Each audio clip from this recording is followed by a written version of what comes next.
Hey guys, welcome for anyone just getting signed on. We're going to be streaming live with an excellent man and mentor, Mr. Kris Haskins, in just a moment. We're just getting everything set up and getting everything live streamed. Now, the cool thing about today is that number one, you got a celebrity on, Kris. Number two, that we can actually talk. We can talk back and forth. We can ask live questions. So there's a few different ways that you can do it. Number one way is, since we're streaming live on Facebook, is you can ask us questions in the comments below the Facebook post. So right below this video, I'm going to be refreshing every now and then looking for questions. And then additionally, if you caught us on Zoom, which I know that our folks that are part of our community, you probably are with us on Zoom, you can actually type questions in there. And then I'm going to go through them with Mr. Kris Haskins as well. And we're going to get to pick his brain and have a little fun today. So, Kris, can you hear us okay, man? Yeah, what up, Nate? Hey, there he is. The man, the myth, the legend, live in person. Good to see you, brother. You too, you too. Hey, thanks for coming on too. I know that this is kind of impromptu and not planned months in advance or anything like that, but I just want to say I appreciate your time and appreciate you being willing to come on and share with everybody today. Yeah, you too, Nate. You're amazing, brother. You're doing some amazing things. Thank you. And for anyone that hasn't met you yet, Kris, I'll give a little bit of an intro, but I'd love to hear more from you so that everyone can get to know you a little bit more too. But Kris is a very unique guy. Kris is like the most humble, chill guy that I've met in real estate that has built a lot of success. But he didn't do it, like, wasn't gifted this stuff. Nobody gave him a multi-million-dollar real estate empire. Kris went through a similar journey that I went through. Like, at one point he had lost it all and had to build. And this guy from the humble ashes has rebuilt everything. And he shared his journey publicly with a lot of people. And now thousands of people across the country call this man mentor. And I call this man mentor too, especially on the topic we're going to talk a little bit about today, some of this auction stuff, like gifted man. Kris, thanks, man. Is there anything else that you want to share I was on the thinking, intro? I can't wait. I want to hear more about the ups and downs. I think that most people think that real estate is just you buy low, sell high, make all this money, but there's some big losses too that you can take. So one day we'll do it, but we'll do a venture to talk about that, Nate. Will you do that with me? Yeah, you're going to make me blush on that one. But That would be so cool. Thanks for having me. Yeah, that's it, brother. You do it one way, then you learn how to do it the right way, right? that is exactly how it goes. Kris, man, the world's opening back up again. We got a little craziness, so I got a few topics that I want to hit with you today, and anything that you want to hit too. But the world's opening back up again. We went from this whole like virus lockdown thing to now there's people, unfortunately, like havoc is breaking loose in some cities, and there's craziness going on. But in Mm. between, there's still this constant of we can do some real estate deals. We can Oh make yeah, we can make places better.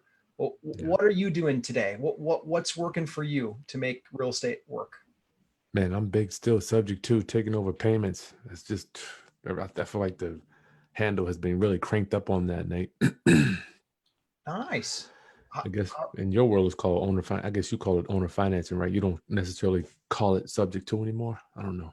So I think everybody knows that language better. It's better on the like common street knowledge, so to speak. I Hmm. don't do the subject to contract myself, Yeah, mostly because of Ron, mutual mentor. Ron said, yeah. well, hey, in some states they kind of crack down on this. Hmm. But I still love them. In fact, our acquisitionist, Kate on our team, she signed one of them 2 days ago. Wow. Subject to Yeah. deal. We structured it different than subject to, but it's essentially a subject to. Yeah, man. People really need help now. You can call it whatever you want to call it. I guess the move and strategy, you still have to, somebody has to make the payment on the underlying loan. Yeah. Yep.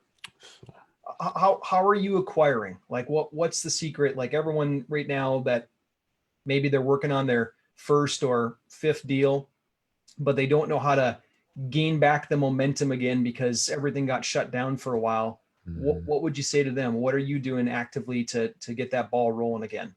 I'm telling you, for us, you're gonna have to spend a few dollars for advertising, Nate, and I want to thank you for that. With this Facebook thing, is really unbelievable. But you will have to spend. I know some of us don't want to necessarily invest the time.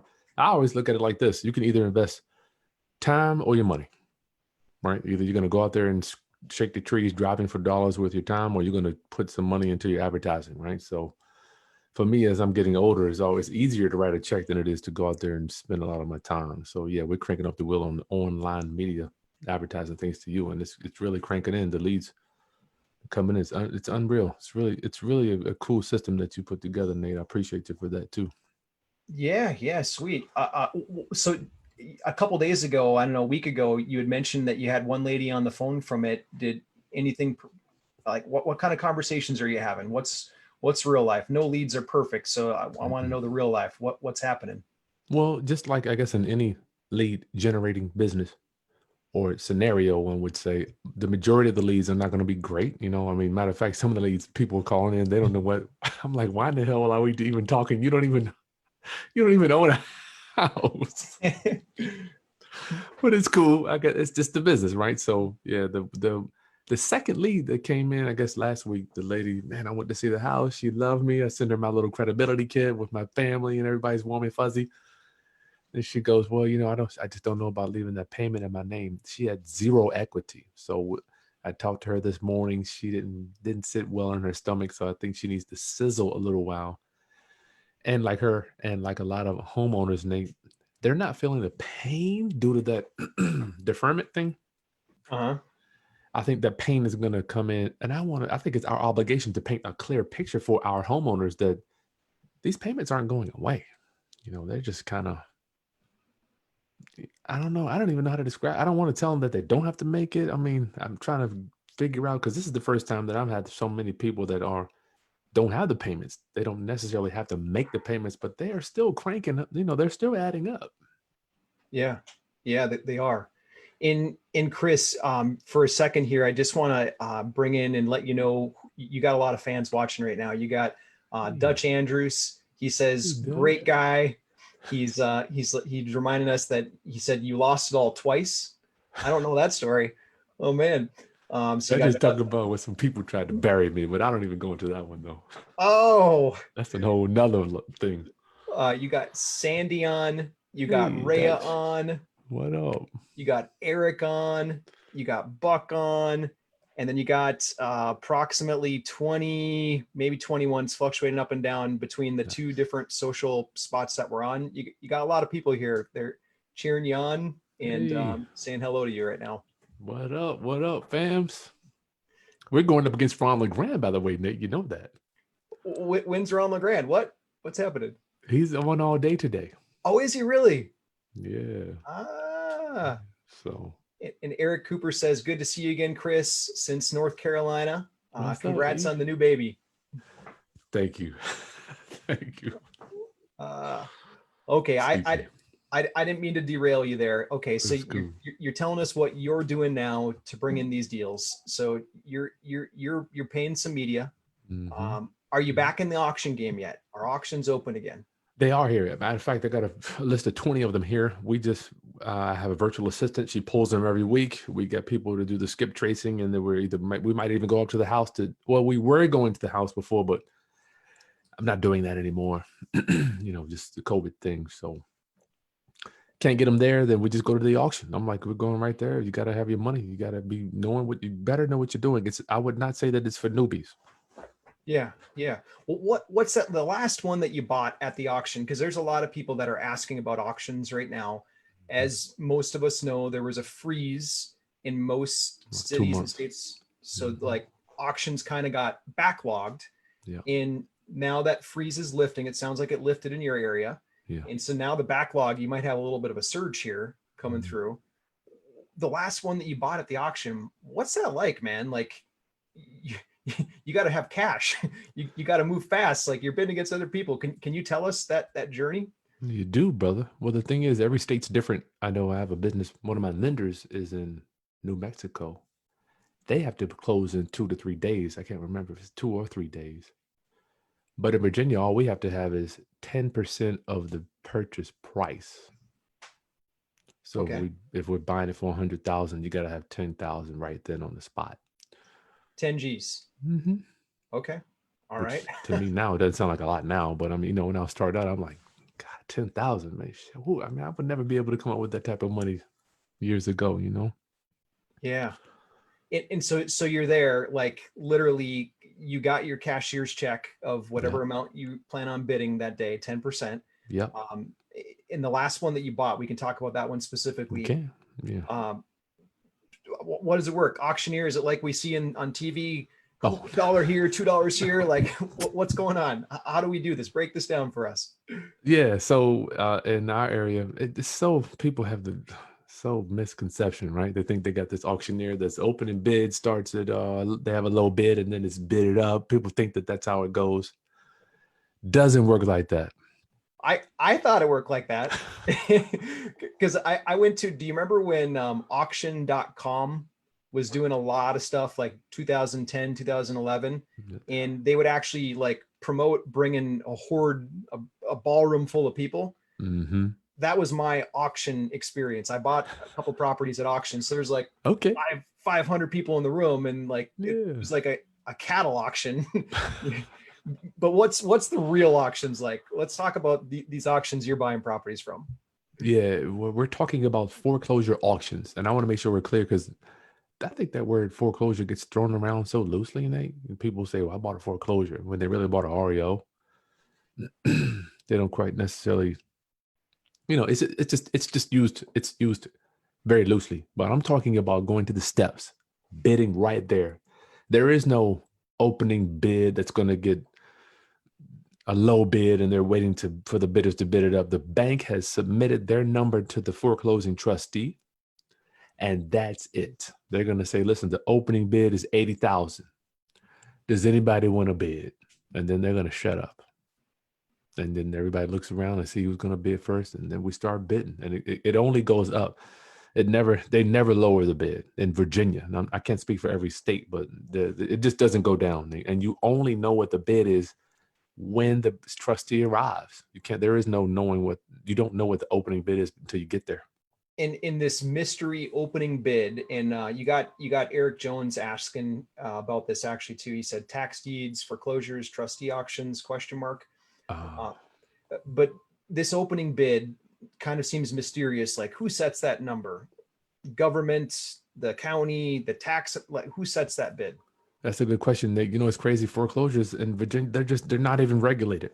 Like there's no government system that's going down and saying, did you do this? You can't ask for so much over this. The bank just sends over the trustee the number, and then they go out down. And I've seen loans, original principal 80,000. I've seen them ask for 170,000. I've seen original principal loans at 200,000 open up at 40,000. Who knows where this stuff comes from? That I haven't figured that one out yet. Mm-hmm. Okay, so they set this bid on your last property that you bought, and did you jump in right away? What'd you do? No, never. Yeah, never do that. You always wait till the people start bidding, and then I think this one the guy owed about something. It was 40 something thousand. I can't quite remember. And then we bought it for 30 something. But yeah, so the opening bid you don't know till they get there. So they open a bid up. They say, this is a bid. Do we have any bidders? And then you gotta start bidding. I usually wait until they say going once, going twice, then I bid. You're the shark that takes it at the end, like boom. At the end.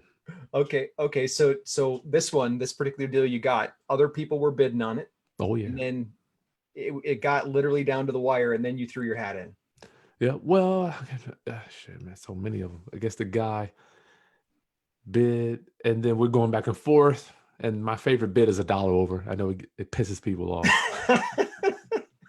But it's my money, right? What emotions were going through you? Like, what were you thinking when you did that? Well, the thing about it is I'm emotionless, really. I mean, you know how this thing is, Nate. We've been seeing so many of them. Their emotions are gone. They're down in my big toe. What about when the guy that just got beat by $1, what about when he gave you the look? Yeah, he was pissed. Matter of fact, I got it on videotape. So I take my camera people to the steps with me.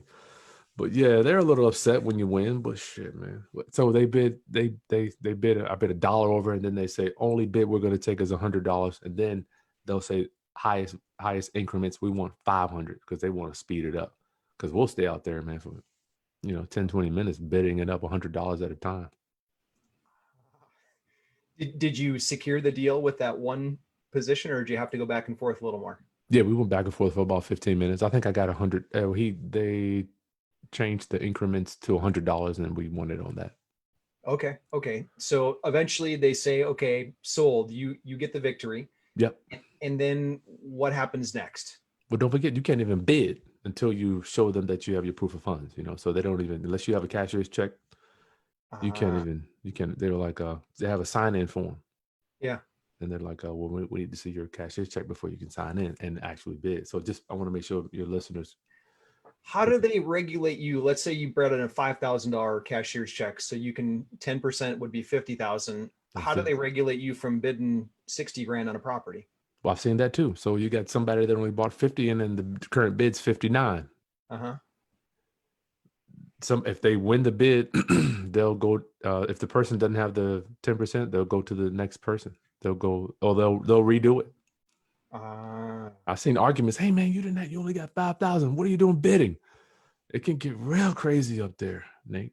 What the Tense. hell are you doing bidding? Okay, so you had the 10%, so you won it. Now Mhm. what? You give the check to somebody, like what happens? Yeah. So they trust you. It's typically an attorney. So he's like, let me see. Well, here's a purchase, whatever we agree on the price. Give them the $5,000, and you make it out to yourself, and then you sign it over to them, and then they give you something called a memorandum of sale, which shows that you did buy it, and you can record that if you want. But you're the new owner, but you're not. You don't have what we call, in real estate. You have ownership and you have possession. You don't Yeah, have yeah. possession. I laugh now, but it's serious. You don't have possession, so you own it, but shit, you can't go over there and go in. Yeah, so tell us about that, because this is the good stuff now. Okay, so you won the bid, but you don't get to start like renovation the next day. Like what happens in real life? Heck no. Well, hopefully you don't have a crackhead in the house like one of mine. I mean, but you got to deal with the tenants. I mean, I've had several where the tenant just doesn't want to move. So let's say you do have a tenant, right? You got to go introduce yourself, because you better get some insurance on it. Because if it burns down, then you lost your 5,000. You don't have insurance. Yeah. So get insurance on it that day. I remember taking one of my coaching clients after we won a bid one time. He goes, well, where do we get the key? I thought that was funny. Yeah. Well, if you put down cash, you'd think you'd get the key, but you don't. Okay. No Um, key. So yeah. and you don't have the deed yet. You have a memorandum of sale. Mhm. So now you're in this kind of Window. this window. How long is that window? In Virginia, it's 2 weeks, 14 days. 14 days. At the end of 14, do you got to bring the rest of the money? Yep, you got to go find the money. Well, you should have it already secured before you bid. But yeah, you got to bring that remaining money in. The foreclosing attorney is going to talk to your attorney or your title company. Uh-huh. They're going to interface, do a HUD, send it over, make sure it's sweet. And not once do they ask about the house. The house is irrelevant to them. They don't care what condition it's in. So let's just say from the day you gave 10% to the day of closing now, 14 days later, the house does burn or windows are kicked out or whatever. Is that too bad, so sad? Too bad. I had mentioned when I had one, the guy stole the aluminum siding. Mm-hmm. I went to the house when I bought it. It was white. The next day we went to it. It was black. No, he took the siding with him. Took the siding off, brother. Because that aluminum siding, they can get, I don't know, pennies. I don't know what they can recycle it for or something. Yeah, yeah. That was a good one. That was something. I was buying a property once. It wasn't auction or foreclosure, but I was buying a property once, and I always have a guy, either me or somebody on the team, walks the property the day of closing just to make sure it didn't like burn down. And he calls me. Adam was his name, young guy. Adam's like, Nate, I don't know what to do. There's this guy here and he's ripping out all the doors, and I'm like, well, did you talk to him? And he's like, no, man, he's got a big crowbar and he's ripping out the doors. And I'm like, well, if he's not violent, could you just ask him what he's doing? So he walks over to him. He's like, hey, we're buying this house. What are you doing? And then the guy says, oh, I'm the seller, and these doors weren't here when I bought it, so I'm taking the doors with me. Oh my And goodness. so I'm like, Adam, let me talk to him. So he puts him on the phone, and then I explain to him like, hey, I'm the buyer. Like, hey, if you really want the doors, I can get doors installed for about $200 a pop. So we'll just deduct that from the purchase price, and you can keep the doors. And then Adam calls me about a half hour later. He's like, Nate, the guy's reinstalling all the doors right now. I'm like, all right, cool. Cool, no problem. Usually money Uh, they want, right? Money solves a lot of that stuff. yeah, yeah. But so you got your house, the siding ripped off on it. All right. Yeah. So they So stole the side and yep. so then 14 days comes up, you bring the rest of the money there. You now get the deed. Now you're the owner. Now Mhm. how do you get possession? If someone's in the house, how do you get possession? Well, I already started my eviction process the next day. I think I might have started. Sometimes we try to start on the same day because you're already at the courthouse. You won the bid. You can go right in and do an eviction of all occupants. Now, whether the judge will say if I was the owner at that time, I'll take my chances. He doesn't know. He's not gonna. Well, I don't know what he's gonna do, but 9 times out of 10, I don't think the judge is gonna say, "Well, did you own this house when you filed the paperwork?" Hopefully, they won't. Right? You're Yeah. bidding at the courthouse. You can go right in and file your unlawful detainer or your eviction. So you got to file that soon. Well, if you're squeamish with that, you got to file for an eviction. Or do I just call it the deal of the devil? You got to go talk to the tenant and see if you can get them out of there, give them a few dollars to move on down the street.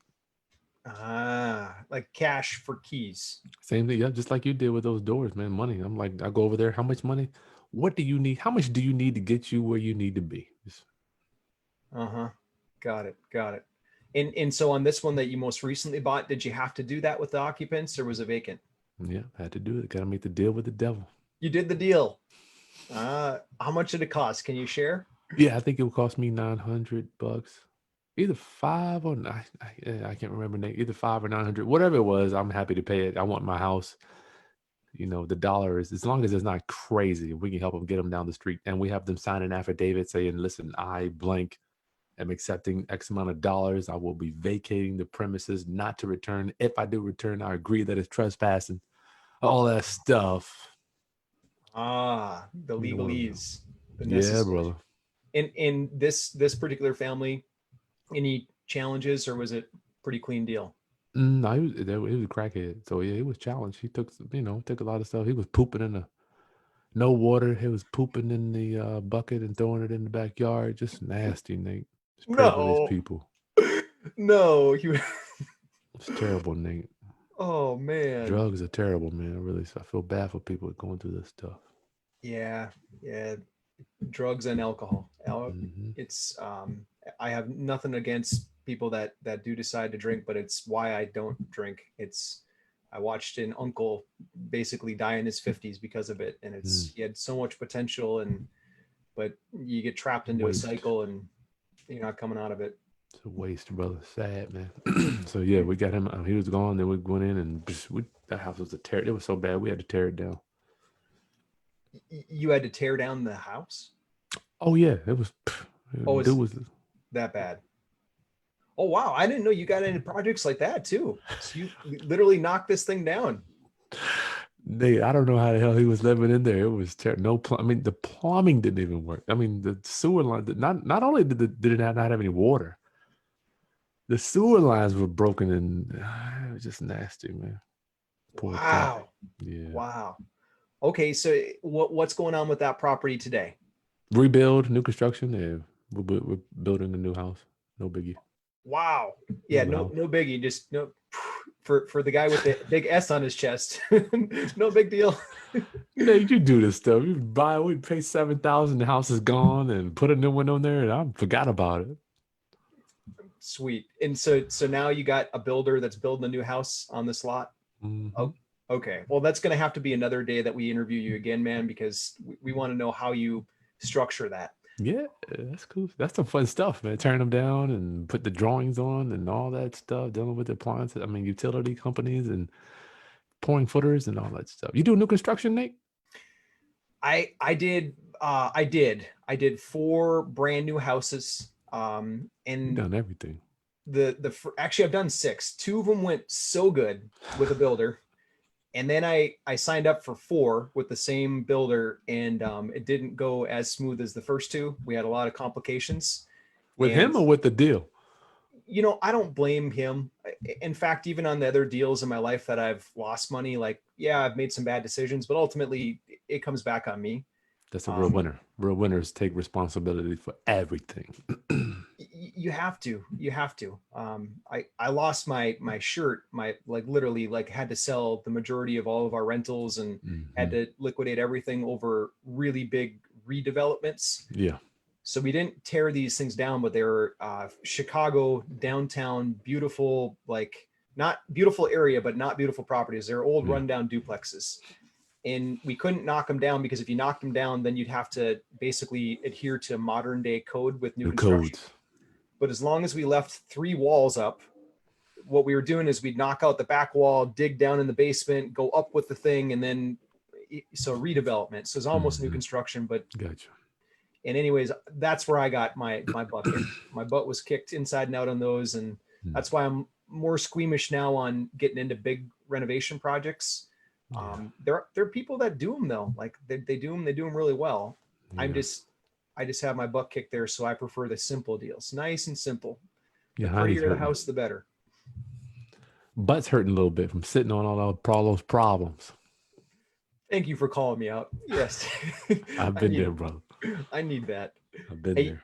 you got a couple questions. You mind if I insert them as we kind of go here too? Yeah, go ahead, Nate. Hit it up. Okay, so Eric is asking, do you check? Eric Jones is saying, do you check for tax and utility liens before completion of purchase? Eric, good question, brother. Here's the thing. You can do this one or two ways. You can consider yourself a title expert, which I know some people do. You know, some people say, listen, I'll do my own title search and I'll depend on myself to go look up, see what position the loan that's foreclosing in. I just don't think I'm that good. So I pay to have a title search, guys. So the title search will tell you, hopefully, all the problems that you're going to be taking on. And yes, taxes could be one. Some things that are unseen could be water, a utility bill that's attached to the property. I've seen that. A sewer bill could be a few thousand, but the main thing is those taxes. Yes, that could be a problem. So you better get your title work done before you bid. Before you bid, Eric. Don't be buying this house and then we don't operate by the hope. I hope there's no taxes. I try to take that word hope out of any acquisition that I do. No hope. I don't want to Pay hope that it's done. pay to verify. Just pay the yeah. You can now the problem is once again you're gonna pay to have a title search. For me, I don't know about Nate, but we do every before I'm gonna spend 10 grand. Yes, I could lose it, but I don't want to lose it. So I'd rather spend $100 or 200 to verify that this 10 is gonna be good. We may lose the bid, but that's just the cost of doing business. Yeah, How about you, great. Nate? Do you do do you do a search or you just depend on the previous lender to have done their research? No, I'm in your camp with research. Mm, I haven't gone to the county auctions and bought like that before, but gotcha. when I did go to that big mass auction, Oh yeah, I I paid the title company. They they pull a did it. title search for like 40 or $50. They already got it. Yeah, yep. And then It's the smart. same thing with the sell. Like we talk to a lot of sellers because of these Facebook ads. And before we get too far down the rabbit hole, like if I know I'm going to wholesale it as an example, I don't want to like totally engage a buyer unless I know that the deal is going to work. So Mm, we'll send the file over to the title company and they'll just do a quick title search and they'll tell us if there's any extra liens that pop up on it. nice. Then we know it's safe to show it to our buyers and all that kind of stuff. But Eric, I think he's worried about buying something and then something popping up. I think that was the spirit of his question. Yeah.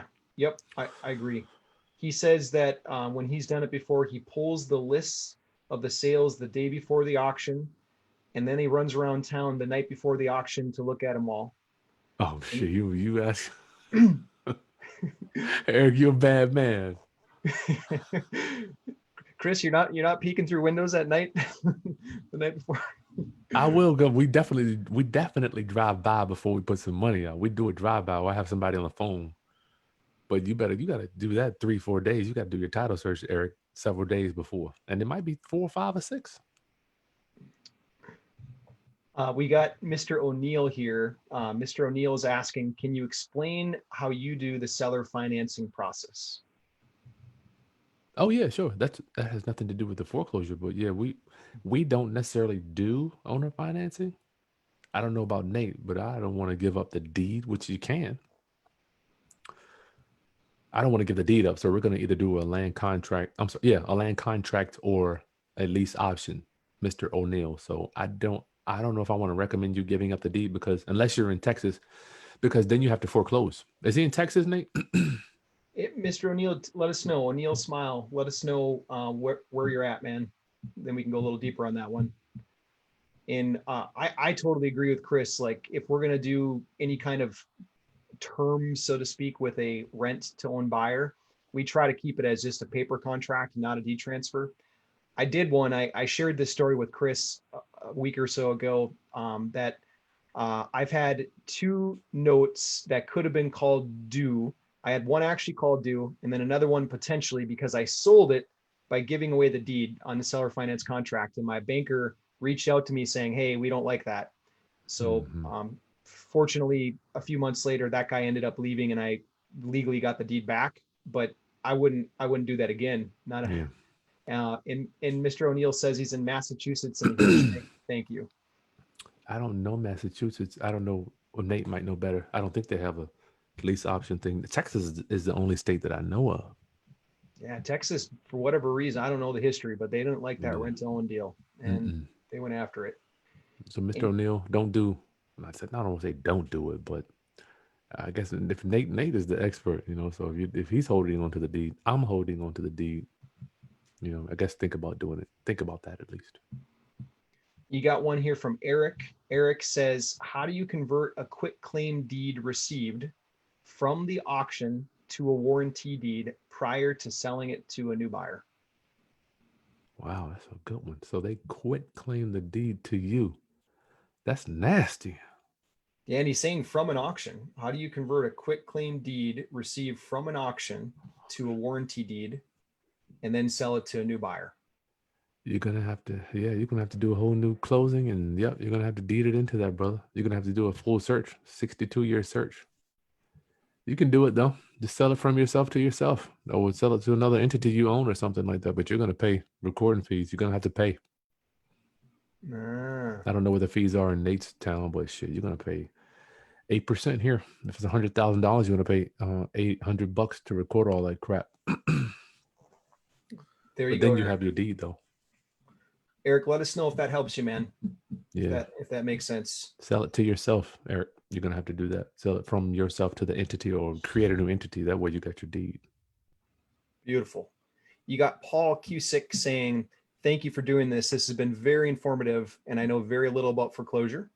Hmm. And he says, "Can you talk a little bit about the relationship between what the seller owes and the purchase price? Are they related?" Who was that? This is Paul. Sorry, Patrick. Patrick Cusick. Hey, Patrick, what's up?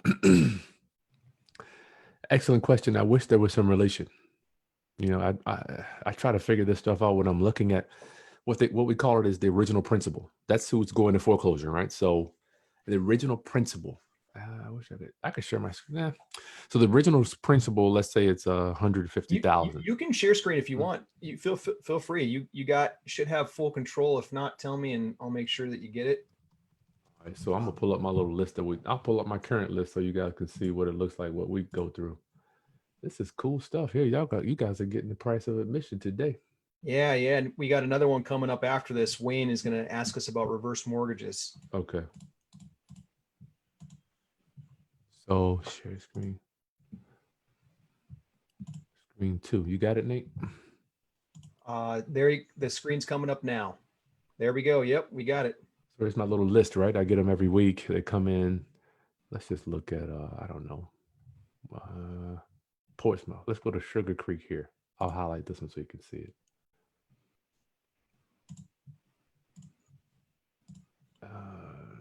As the address there, publication date. I have all my VA does all this stuff. So here's the original principle, right? And we don't do anything over 400,000. Just doesn't make sense for my buying equation. So 75,000 is the original principle, and this is coming up next month. That's the attorney that's going to do it. So when is this loan? So I could original deed of trust. Okay, so here's the original deed of trust date, Patrick. So this loan here is 15 years old. So hopefully it would have some pay down, you would think. We don't know if it's an interest only loan. We have no idea what type of loan it is, right? But when you get to the auction, you just don't know what the. I've seen them. I was like we discussed earlier. I've seen them be original principals at 75,000, and the foreclosure, the trustee will open up at 180,000. I've seen them. Let's look down here, Meadowview Road. I've seen them original principals at 180,000. I've seen these bids open up at 70 or 80,000. So there's no, I haven't figured it out. Maybe I don't know all that is to know about foreclosures, but I haven't found a correlation between original principal and opening bid yet. I just haven't seen it. On that same note of correlations, and Patrick, let us know if that helps, man. I think that's solid answer. Patrick, you let us know, man. On that correlation side, where do you see any correlations, period, outside of principal amount and all that kind of stuff? Do they take a discount of market value, or is every lender just different? They just decide. Yeah, man, because they could be behind 5 years, or they could be behind 5 months. You just don't know, man. I thought I had it down. Obviously, I've been looking at them for years, since 2007, but I can't figure it out, Nate.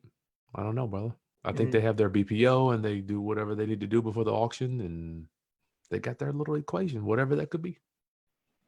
And have you figured out the average discount to market value that you're buying at or the auction sells at in general? Like, is there a rough range you can get those houses at? Oh yeah, well, absolutely. It all depends. Generally speaking, they go up to about 85% because there are some, and let me tell you, I've seen from coast to coast, there are some buyers that will buy a house just to keep their crew working. Okay, so you can't compete with the guy like that. If you're watching, I want to repeat that. Like I have a friend, he's got he does 100 houses a year. He might be doing 10 rehabs at a time, and so he can buy a house, and then he doesn't necessarily have to make any money. He just needs to keep his construction crews working, right? So for me, I don't have the capital to just get it out and keep it working. I have to make a profit on every 100,000 that we put out. So make sure when you're bidding up against these guys, you don't have their equation in your head. You have to use your own equation, because you'll lose. Solid advice. So I'm seeing them go up to 80. These guys can buy 85% because they just keep, they fix the house up. They got their crew working. They might make $5,000-$6,000 on the flip, and they'll move on. But we can't.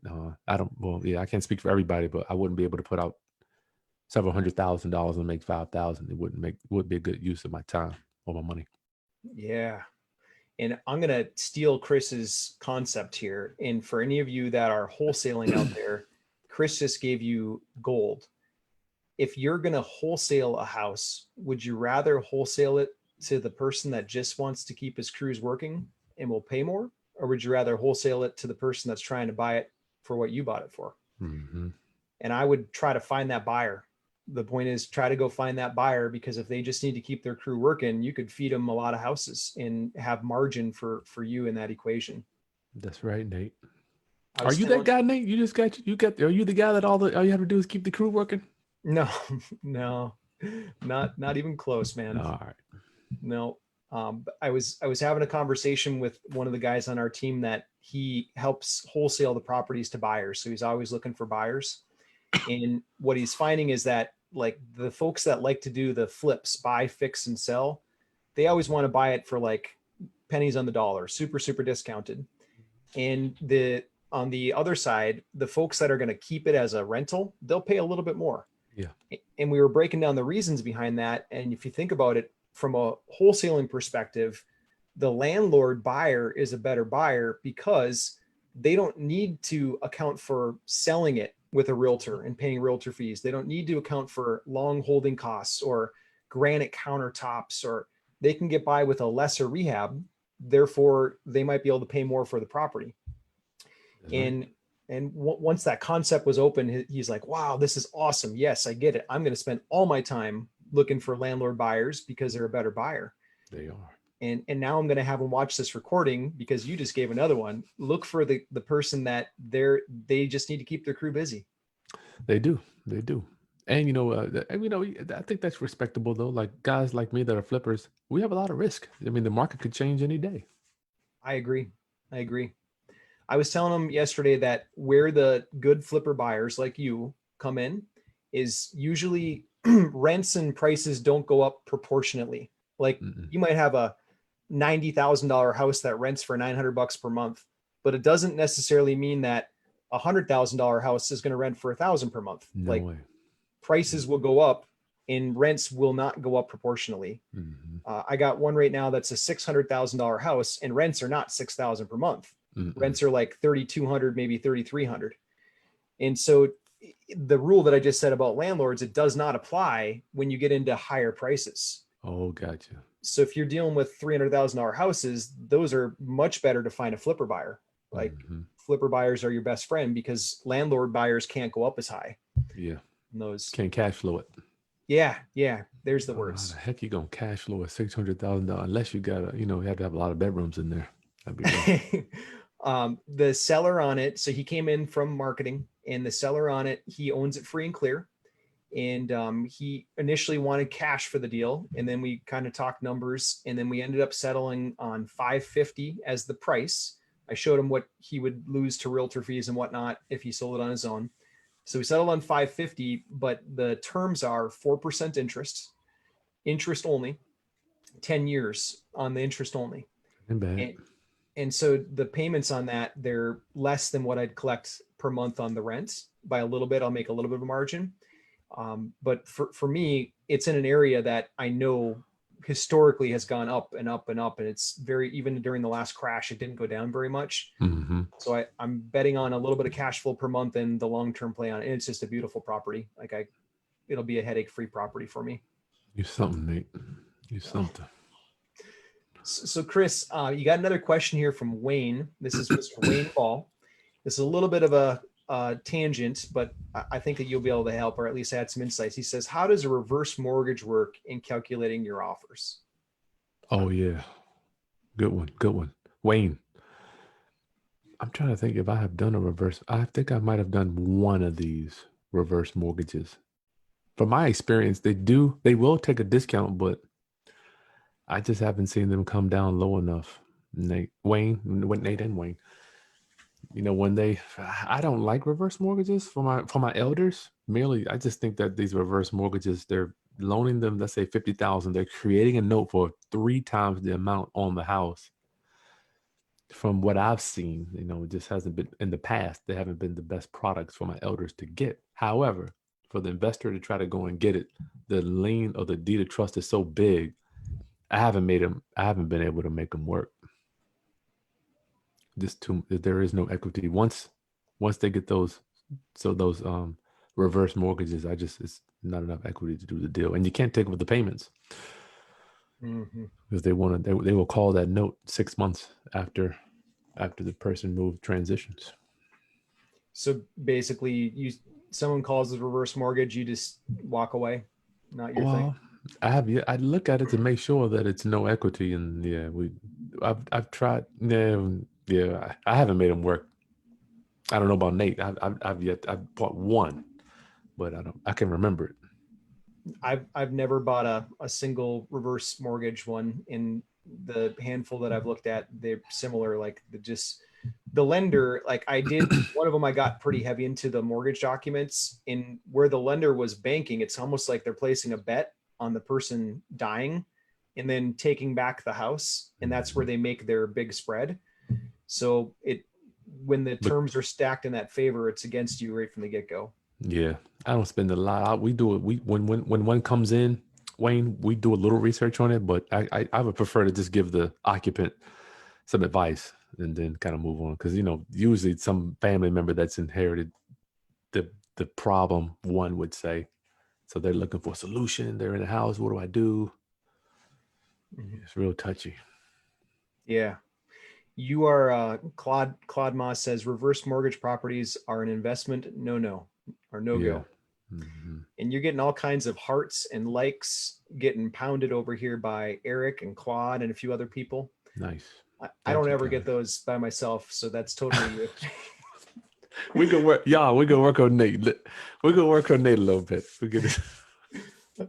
Eric Eric is coming around and saying, besides not going out to houses much now, what other adaptations or strategies are you putting in place to continue to grow your business and your vision during this like COVID-19 stuff?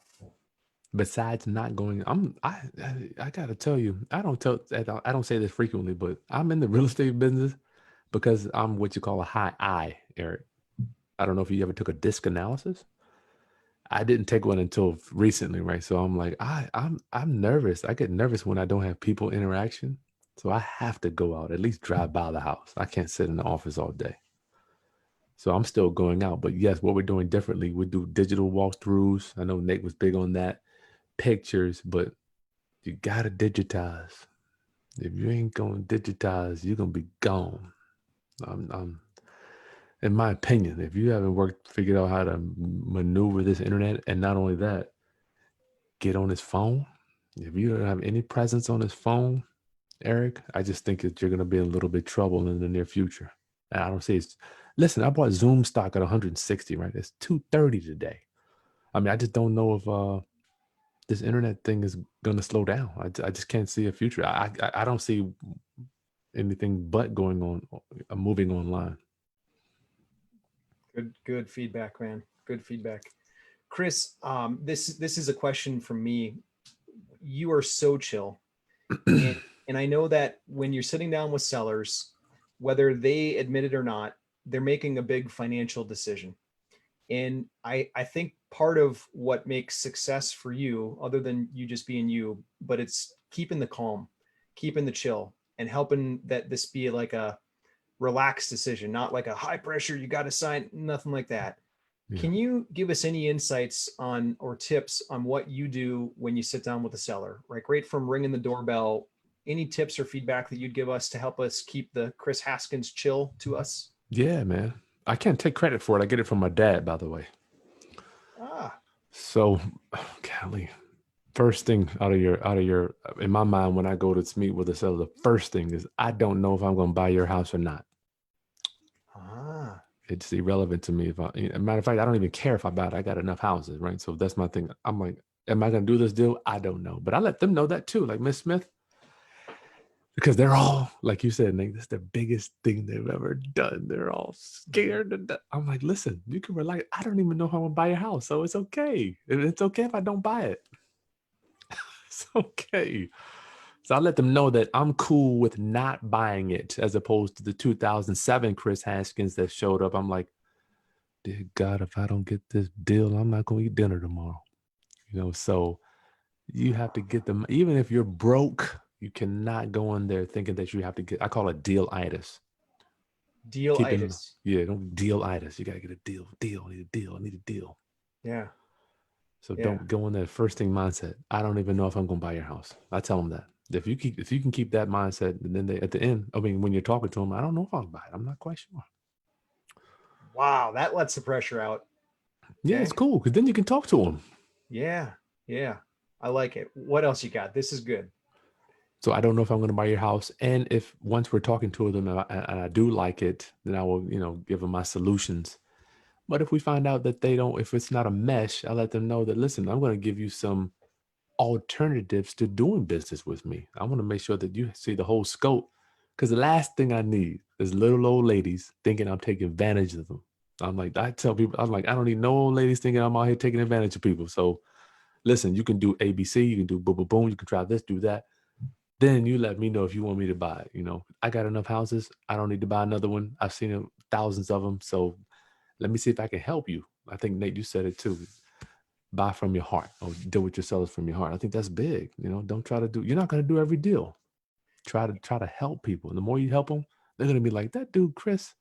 Like sometimes I'll just stop the foreclosure. If the foreclosure's tomorrow, I'm like, listen, we could buy your house and scrape you over the coals, but let's do this. Let's just help you stop the foreclosure. Then we'll come back to it later. Is that cool? People love you more. Wow. Wow. Kris, backing up to what you just said, you literally the words that come out, because I want people to take note of this. This is the most important part. So, sometimes we put so much pressure on ourselves. The seller's already got pressure on them, and if we've got pressure on ourselves, then it just makes this like two trains colliding kind of effect. Yeah. So the words you actually say are, hey, I don't want some little old lady thinking that I took advantage of her. I don't want anything to do with that. So I'm going to lay out all the, like, that's the actual words you say. I can't have little old ladies thinking I'm taking advantage of them. They love it, man. They're like, you know what? You're right. I can't Yeah. have that. I can't have it on my conscience, So it's like, listen, you can try this, we can do this, or you can go show it to the realtor and have them do it, or you can give it back to the bank, boom, boom, boom, you give them their options.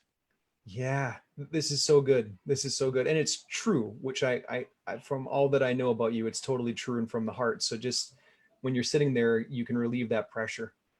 I, Yeah. I, More I, honest you are. I teach that. So I don't have the cool words like you, but I've always taught in our program that there's so much pressure on the seller that they put on themselves in that meeting. It's kind of like, if you've ever seen a steam engine train, how it works is they take coal and they heat it up really hot and they boil water and it pushes steam. And that steam literally puts 50,000 pounds of pull on the rail. So to move that wheel and tug this train along, it's 50,000 pounds of pull it has to create. So you'd think that Good this gracious. steam, these pipes would explode more often, but there's one reason that they don't explode. It's this little tiny valve called the safety valve. And it's triggered to let the pressure out of the pipes when it feels it's too much pressure.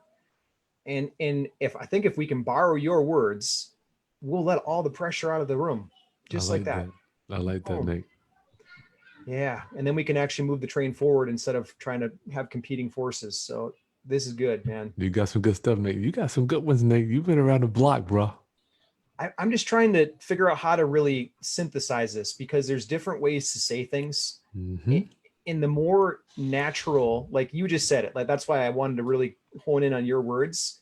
You said it in a really cool, passive way. And I think that's going to serve a lot of people. And there's another one that I want to back up before that meeting. 7 out of 10 leads that come in, they're going to say something like, I want retail price. I want full price. Yeah. And you still probably go on the appointment, and sometimes it works out for retail, sometimes you buy it at wholesale. Like, how do you handle that? Because a lot of people, when they hear that I want retail, we mentally write it off and we never even go see the house. We What do you do. do? Yeah. It depends on how I'm feeling, Nate. Everybody has a different buying criteria. So if I know I'm cash heavy, I'm looking for a rehab. I might come back to it later. But if I want to do, I think you do a lot of what is it? Owner finance and trying to get the down payment and get some monthly spread. So terms. I will still look at it. Once again, I do terms deals. I like terms deals, but I've had so many over the years, man. I just had so many of them blow up. But yeah, so if they want me to still come out, I don't. I let them know off the top. I'm not sure if we can do business with. I'm not quite sure. I love to just let them know up front because they don't have any equity. But if we could come look at it, or if we look at the whole picture, we may be able to help you. I'm not quite sure if I can do anything with this because you don't have any equity. But let me look at the whole story, and we may be able to help you because I need them to tell me some information, right? I have to know the monthly payment because they're kind of uptight. They want full price, and you're already telling them that you don't know if you can help them. But you can't do anything. Well, then I guess let me put it in the question that we can't help them until we get the information out of them, right? Yeah, absolutely. We got to know the details. You gotta know what they owe and the month and what they owe in the monthly payment, and then where they're going before you can even get into terms. But yeah, I'll still look at them, Nate. I may be able to help you. Not sure if I can, but let me look at the whole picture and see how we can help you. That's how I kind of go with those. Yeah. Yep. And I always equate this to, like, if you were going to sell something, wouldn't you want full price? I Hmm. mean, it's just natural. It's the first thing that comes out of our mouth. Yeah, I ain't mad at them.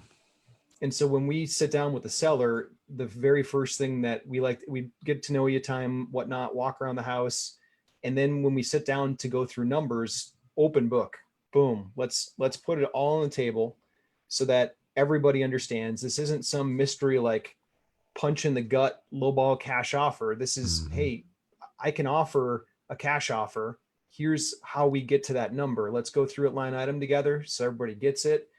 And what I'm finding is that there's a percentage of people that even after they said, I want full price, now that they understand that full price is deducting closing costs, it is deducting, as an investor, I have to make a profit, and I'm going to be very, very open about that. Then they get to that number and they're like, okay, I can get it. You know, if you can give me a couple thousand more, I'll do that. I like And that. Just so people don't like mentally write it off right away. There's a lot of people that we can help, and full price. Like we've signed now, we're on a little bit of a, thank God, this is a blessing, but we've had 5 signed contracts in the last 13 days. It's cranking, man. It's cranking. Yeah. Yeah. The ads are going well, and there's a lot of people that need help. Nate, we listed a house yesterday. 3 offers first day. I mean, the real estate's on fire. It's on fire. Wow. Man, I'm wondering, like everyone was kind of forecasting doom and gloom during the virus. But gosh, if jobs came back super strong, way faster than people expected, and if we have another month of jobs like that, this could really just take off. You're doing things too. I'm happy for you. I'm happy for the business folks that are getting into business right now in general. That's true. A lot of people, they kind of clammed up during the virus, but now thank God people are able to get back out and start making stuff happen. This is a good time, really good time. I want to just scan over here. I've got 4 different windows open for questions. Good gracious. Nate got that geek mind. I got to get the software that you have that, you know, you can publish them all in one spot, but Zoom doesn't let you do that. Well, we covered all of Mr. O'Neill's questions, Eric's questions, and then to our folks, you got, oh, great. We got a couple more here. So Buck Lawrence from New York says, hello, Kris. What up, Buck? What up? Buck's a good dude. I like Buck. Sandy's on. Sandy's a good lady too. She's got a question. She says, I've got some leads who kind of refuse to even have the initial talk. They just demand full price. How do you handle it? And then she says, I usually reply, if they were the buyer, they wouldn't buy a property with just an address, but not sure if I'm saying it right. What would you say? They wouldn't buy the property with so this address. To give some context, this is a digital lead that comes in, has not been on the phone, probably texting back and forth. And Sandy, you can give me more data if I'm wrong, but they're probably texting back and forth and just wants an offer via messenger or via text message. They might. What would you do? I have yet to master, once again, being a high I haven't mastered this whole digital offer yet. I think, Nate, you might be a little more smooth on that. So here's what we do, Sandy, is a lot of people, because they're short on time. I'm guilty of this too. So my car got hit a couple weeks ago, my Jeep, and I got to bring it into the shop, and the shop is giving me a rental car through Enterprise Rental Car, and they gave like my number to 3 different Enterprise offices, so they were all calling me, and finally I picked up the phone once, and I'm like, hey guys, like, can you just text me? Like, I can't get bombarded with all these calls. Please only text me if you can drop off a car to the body shop at this time. Otherwise, you don't even need to call me. Like, and I'm just thinking about it from other people's perspective. They're probably trying to push back because they feel like they're busy or whatever. And so I'm putting myself in their shoes. So what I hit them with are short text messages. And think about who texts you. It's usually family or friends. Someone that you already know is texting typically. And so I try to hit just a super short text message back. And it's things like, how much does the house need in repairs? And then in their mind, now this is the kind of conversation they think should be happening in order to get to the offer. So you give them a little bit of it, super short, not long, but super short texts. And then eventually it's going to lead to a short phone call.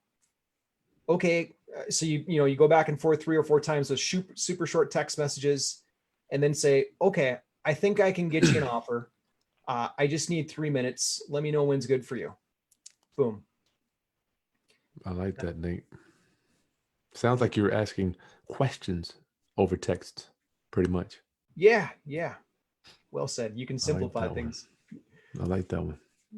Yeah, just simple questions. You're like a chameleon, Nate. You have to transform it to whatever the hell the seller wants you to be regarding the way they want to communicate. It's true. And with digital leads, people came to us via a social platform. A lot, like right now, all of us here, we're hanging out. We're hanging with a really cool dude, Mr. Kris Haskins, and we're all interacting digitally. And this is the new norm. Like people like this. This is the way it goes. And so we've got to basically hang with them for a little while on their platform, how they prefer. Yeah. And then once we're warm enough, now we can earn that phone call, so to speak. Good point.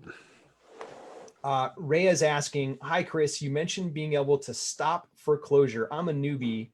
How do you do this? Do you make their payments?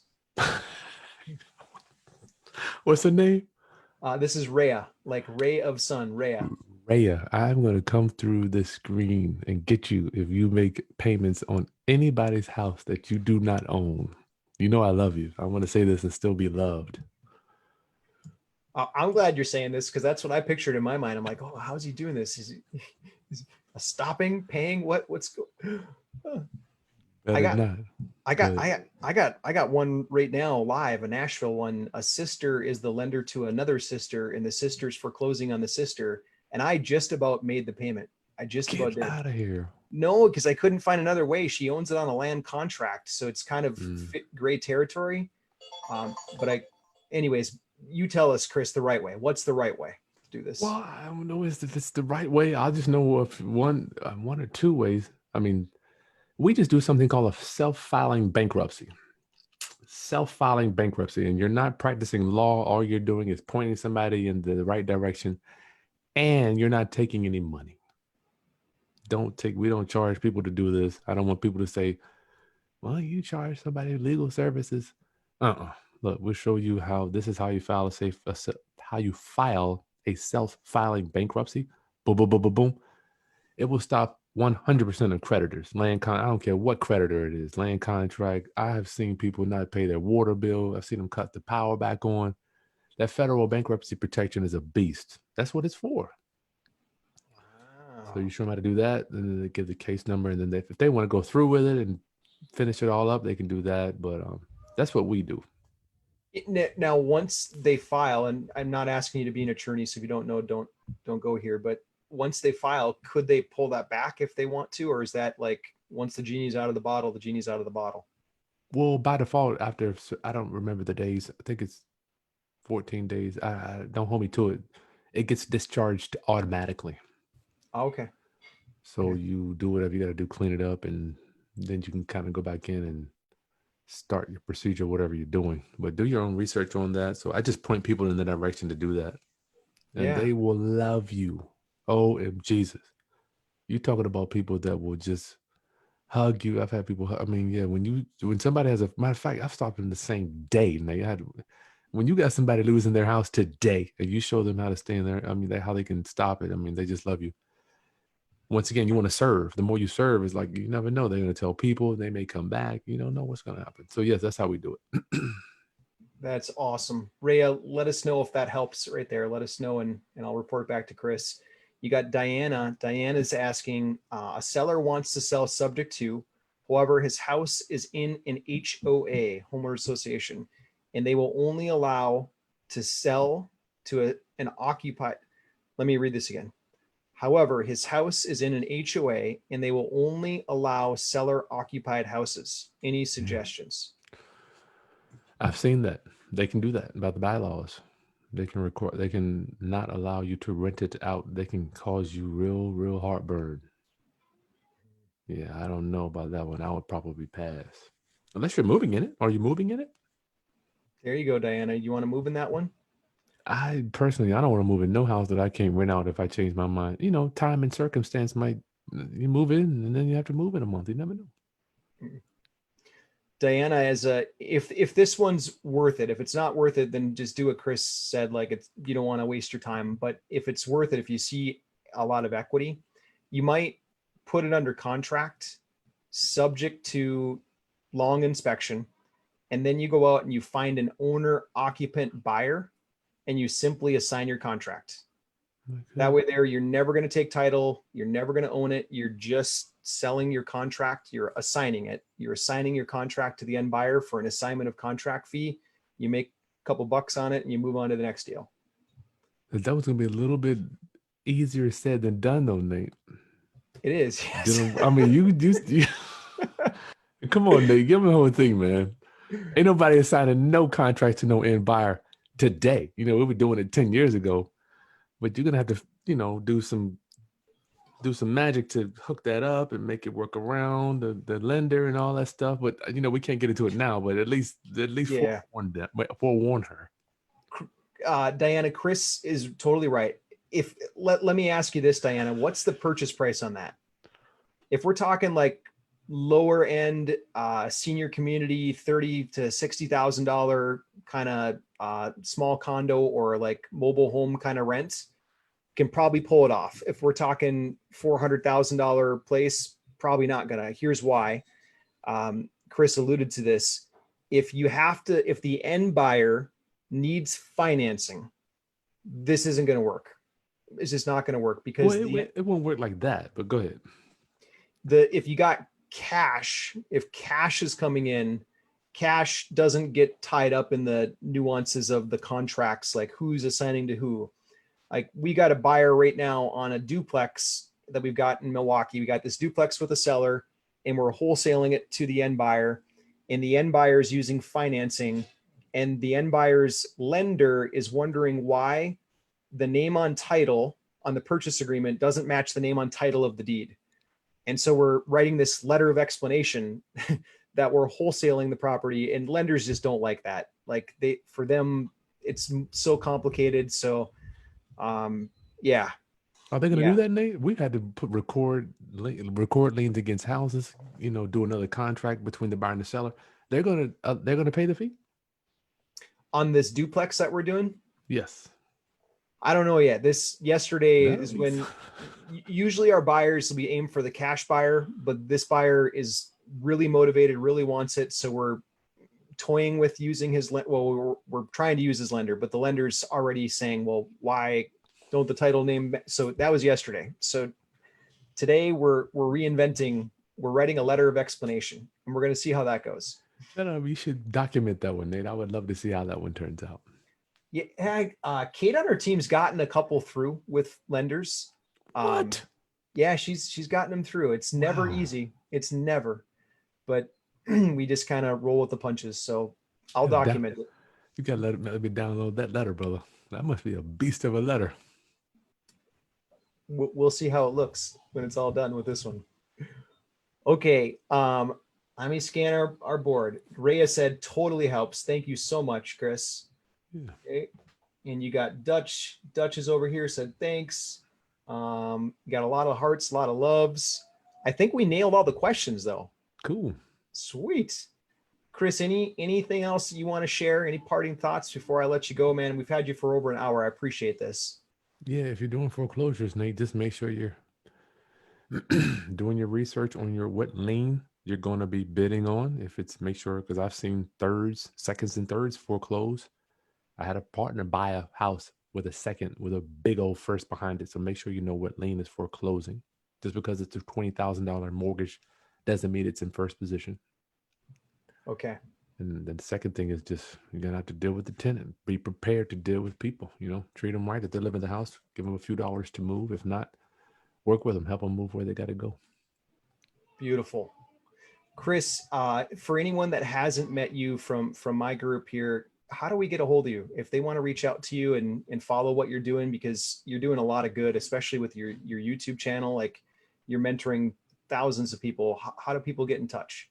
Yeah, best thing is follow on YouTube is the first thing, but I'm still actually communicating. I guess on IG. I'm trying to get more savvy on this IG thing. So I think Insta's going to be the best place to get me now. It's just Kris Haskins with a K.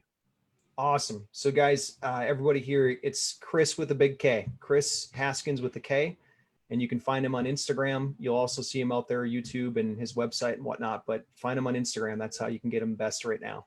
Yep. Kris, thanks, man. I appreciate this. I know you didn't come here to like promote or anything like that. You literally just came here to serve and to help people. And I just want to honor that, man. Thank you. I appreciate it from me and from everybody else that's here today. Yeah. Thank you for all you do too, Nate. Awesome. Okay. God bless you, Kris. We'll talk to you later, man. Bye, everybody. Yep. Bye.